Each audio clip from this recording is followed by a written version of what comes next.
Hey, what's going on YouTube, and welcome to the April 2019 channel update. And I guess let me first by starting off by saying, where have I been? Well, there's good news and bad news. So the bad news is there's been a lot of stuff going on, some of it severe to losing some friends and family, and also having other friends and family currently with some terminal diagnosis with their health.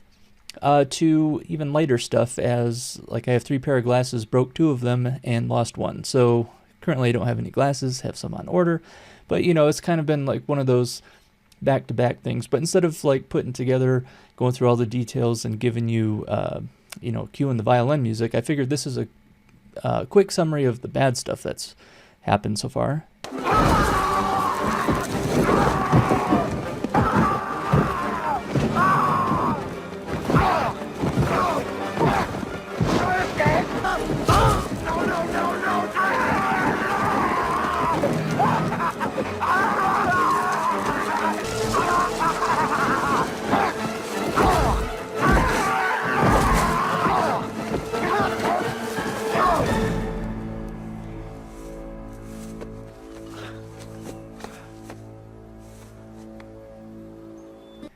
Now, with that said, there is actually some good things going on behind the scenes as well.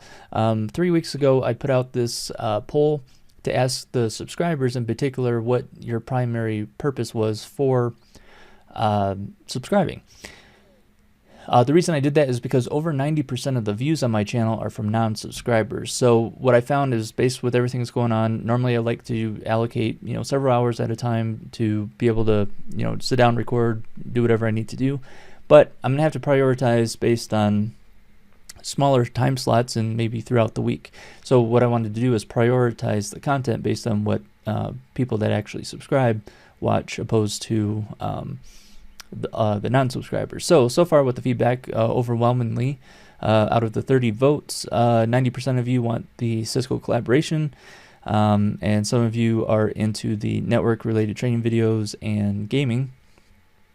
So on that end, I've actually also been working on the Cisco Communication Manager 12, and with the licensing, since it's a little different, what I was going to do is I'm still going to have version 11.5 and all the updates is available as a sandbox, but then what I'm going to have it on the 12.5, I'm going to have a video series on that, but then also it's going to be more individualized.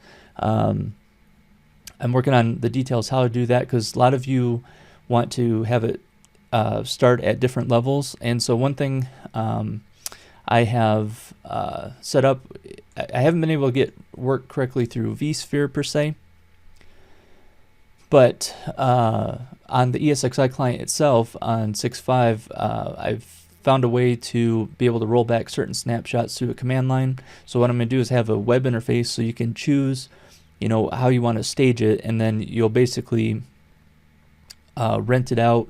It's still not going to cost anything, but it'll be more reserved for you to do whatever you want for an allocated period of time, and then you can reset however you want. And then based on feedback, we can kind of expand on that. But that's with the licensing, that's pretty much what I'm going to have to do to try to keep it consistent for everybody. So that I am working on the back end. So that's what this is here. There still is the issue with these smart contracts with the satellite, but supposedly that's fixed in version 6.01. So I'm going to, in the next week or so, I am going to get that set up. And yeah, and then I'll probably set up some beta, some of you that want to do some beta testing with the new web interface and things like that. What else?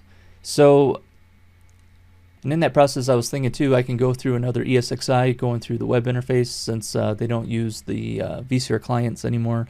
Everything is all integrated. So I'll be kind of tackle both. The networking side, we'll set up ESXi through the web GUI, get everything all configured, and as well as be able to get the call manager set up with the different snapshots and a web GUI to manage it in the background. I've been doing a lot of stuff too with the retro gaming stuff, between both emulation and flash carts on the old school systems. Been having some fun with that, doing some like Game Gear restorals. I had one that I didn't realize you could just replace the capacitors on it and it actually fixes it. So I've been doing, experimenting with stuff like that. So I might, put some videos out with that as well. Been doing a lot of, well, I shouldn't say a lot, but I've been doing some VR with the wireless, and there's been some pretty cool stuff coming out with that. Just trick is trying to find time. So, but again, thanks to those that filled this out. We'll be doing more. I'll be getting some more collaboration content out here soon. It's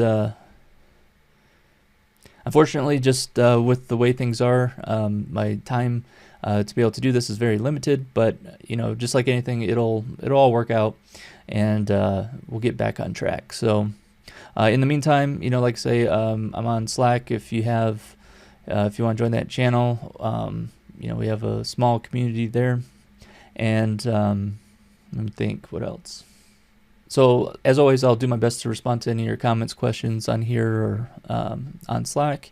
And also, if you have any feedback on immediate stuff, somebody posted they were using on one of the 3850 factory reset or password reset videos that I made. They had a 3-stack, and for a limited time, I actually have access to multiple 3850s.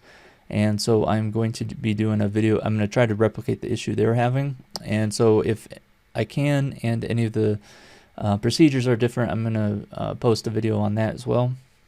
So yeah, as always, appreciate your support, and I will see you guys in the next video.